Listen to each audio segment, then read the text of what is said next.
गरीब साध साध सब नेक हैं, आप अपनी ठोरी, जो सतलोक ले जावेंगे वो साधु कोई और।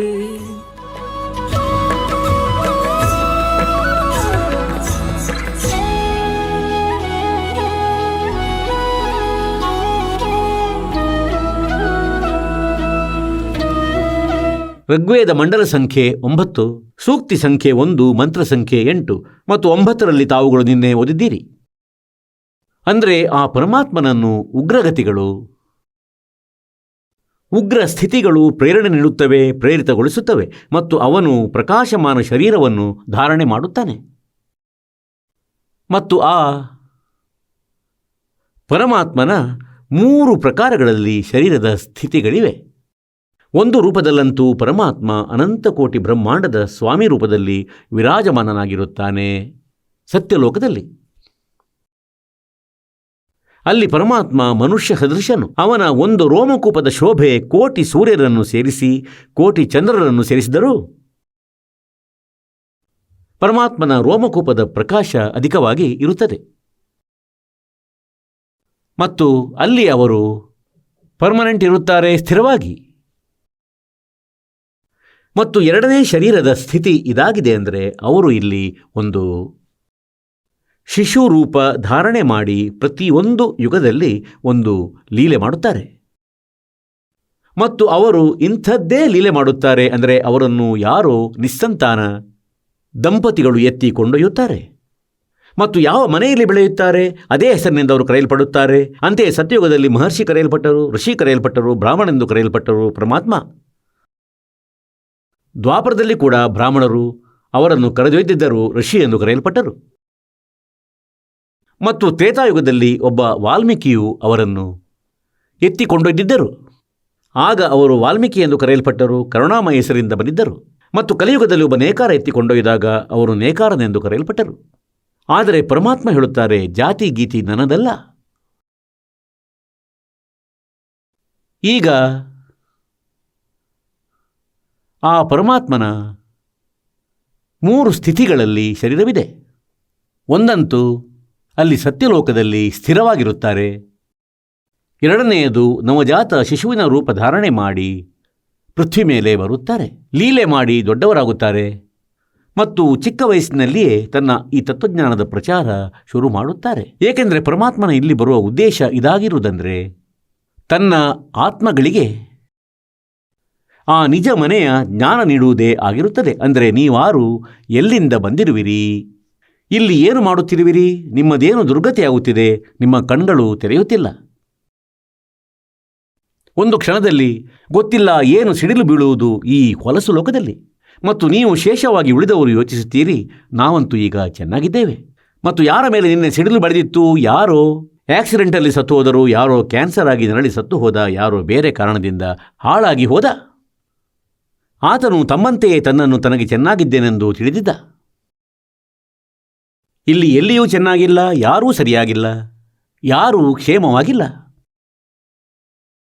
ಹಾಗಾಗಿ ಪರಮಾತ್ಮನ ಉದ್ದೇಶ ಇಲ್ಲಿಗೆ ಬರುವುದು ಇದೇ ಆಗಿರುತ್ತದೆ. ಅಂದರೆ ಅವನು ತನ್ನ ತತ್ವಜ್ಞಾನ, ತನ್ನ ಮಾಹಿತಿ ನೀಡಲು ಶುದ್ಧಾತ್ಮಗಳಿಗೆ, ಆ ಒಳ್ಳೆಯ ಆತ್ಮಗಳ ನಂತರ ತನ್ನ ಸಮಾಜದಲ್ಲಿ ಆ ಪರಮೇಶ್ವರನ ಮಹಿಮೆಯ ಮತ್ತೆ ಪ್ರಚಾರ ಮಾಡಲಿ.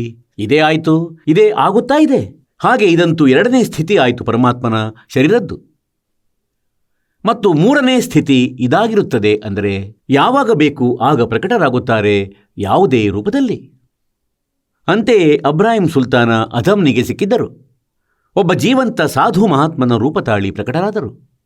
ಮತ್ತವರ ಅಜ್ಞಾನ ಸರಿಸಿದರು, ತನ್ನ ಶರಣದಲ್ಲಿ ತೆಗೆದರು, ಮೋಕ್ಷದ ಅಧಿಕಾರಿಯನ್ನಾಗಿಸಿದರು. ಹೀಗೆಯೇ ಆದರಣೀಯ ನಾನಕ ದೇವರಿಗೆ ಬೇಯಿ ನದಿ ದಡದಲ್ಲಿ ಸಿಕ್ಕಿದರು. ಅವರ ಆತ್ಮವನ್ನು ಸತ್ಯಖಂಡಕ್ಕೆ ಕೊಂಡೊಯ್ದರು.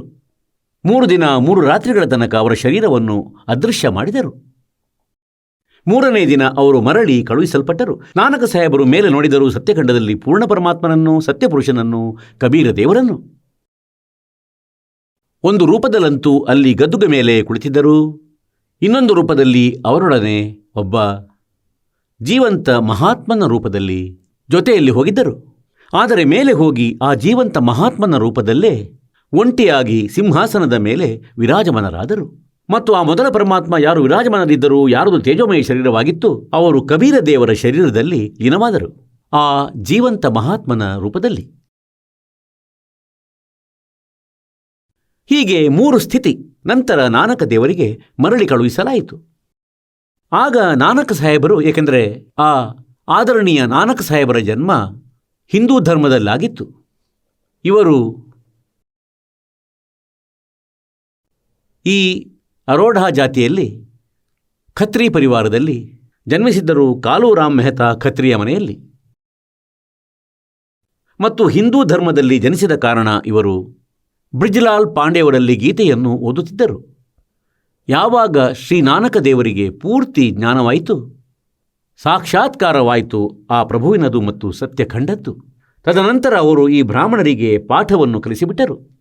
ಕೇವಲ 7 ಶ್ಲೋಕಗಳನ್ನು ಗೀತೆಯಿಂದ ತೆಗೆದರು ಮತ್ತು ಹೇಳಿದರು, ಈ 7 ಶ್ಲೋಕಿ ಗೀತೆಯ ಉತ್ತರ ನೀಡಿ. ನೀವು ಹೇಳಿದ್ರೇನೆಂದರೆ, ಗೀತೆಯ ಅಧ್ಯಾಯ ಸಂಖ್ಯೆ 4ರ ಶ್ಲೋಕ ಸಂಖ್ಯೆ 34ರಲ್ಲಿ ಯಾವ ತತ್ವದರ್ಶಿ ಸಂತರ ಬಗ್ಗೆ ಹೇಳಲಾಗಿದೆ, ಅವರ ಪರಿಚಯ ಹೇಳಿ ನೀವು. ಮತ್ತು ನೀವು ನಂಬುತ್ತೀರಿ ಶ್ರೀಕೃಷ್ಣನು ಗೀತೆಯ ಜ್ಞಾನ ನೀಡಿದನು. ಹಾಗಾದರೆ ಶ್ರೀಕೃಷ್ಣನಂತೂ ಹೇಳುತ್ತಿದ್ದಾರೆ 4ನೇ ಅಧ್ಯಾಯದ 5ನೇ ಶ್ಲೋಕದಲ್ಲಿ ಮತ್ತು 9ನೇ ಶ್ಲೋಕದಲ್ಲಿ, 2ನೇ ಅಧ್ಯಾಯದ 12ನೇ ಶ್ಲೋಕದಲ್ಲಿ, ನನ್ನದಂತೂ ಜನ್ಮ ಮತ್ತು ಮೃತ್ಯು ಆಗುತ್ತದೆ, ನೀವಂತೂ ಇವರನ್ನು ಅವಿನಾಶಿ ಎನ್ನುತ್ತೀರಿ. ಗೀತೆಯ ಅಧ್ಯಾಯ ಸಂಖ್ಯೆ 18ರ ಶ್ಲೋಕ ಸಂಖ್ಯೆ 62ರಲ್ಲಿ ಗೀತೆ ಜ್ಞಾನದಾತ ಯಾವ ಅನ್ಯ ಪರಮೇಶ್ವರನ ಆಶ್ರಯದಲ್ಲಿ ಹೋಗಲು ಹೇಳುತ್ತಿದ್ದಾರೆ, ಹೇಳಿಬಿಡಿ ಬ್ರಾಹ್ಮಣರೇ ನೀವು. ಬ್ರಾಹ್ಮಣರ ಬಾಯಿ ಮುಚ್ಚಿ ಹೋಯಿತು, ಎದುರು ಮಾತಿಲ್ಲ.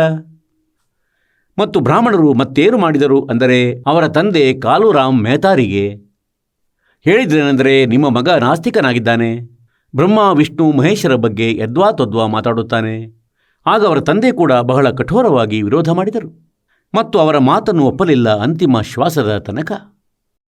ಮತ್ತು ನಾನಕ ಸಾಹೇಬರು ಇವರದ್ದನ್ನು ಹೇಗೆ ತಾನೇ ಒಪ್ಪುವರು, ಅವರಂತೂ ಕಣ್ಣಾರೆ ನೋಡಿದ್ದರು ಭಗವಂತನನ್ನು. ಹಾಗೆ ಅವರು ಕೂಡ ಯಾರದ್ದನ್ನೂ ಒಪ್ಪಲಿಲ್ಲ. ಅಂತೆಯೇ ದೃಢ ಭಕ್ತರಾಗಿದ್ದರು. ಇವರಿಗೆ ಪರಮಾತ್ಮ ಬಂದು ಸಿಗುತ್ತಾರೆ, ಇದು ನಿಯಮವಾಗಿದೆ ಪರಮೇಶ್ವರನದು. ಮತ್ತು ಇಂತಹ ಲೀಲೆಯನ್ನು ಕೇವಲ ಕಬೀರ ಭಗವಂತನು ಮಾಡಿದನು. ಇದರಿಂದ ಸ್ಪಷ್ಟವಾಯಿತೆನೆಂದರೆ, ಕಬೀರ್ ಈಸ್ ಗಾಡ್. ಹಾಗಾಗಿ ಪುಣ್ಯಾತ್ಮರೇ, ಆ ಪರಮೇಶ್ವರರು ಇಲ್ಲಿಗೆ ಬರುತ್ತಾರೆ. ಇಂತಹ 3 ಸ್ಥಿತಿ ಆ ಪರಮೇಶ್ವರರ ಶರೀರದ್ದು ಆಗಿರುವುದು.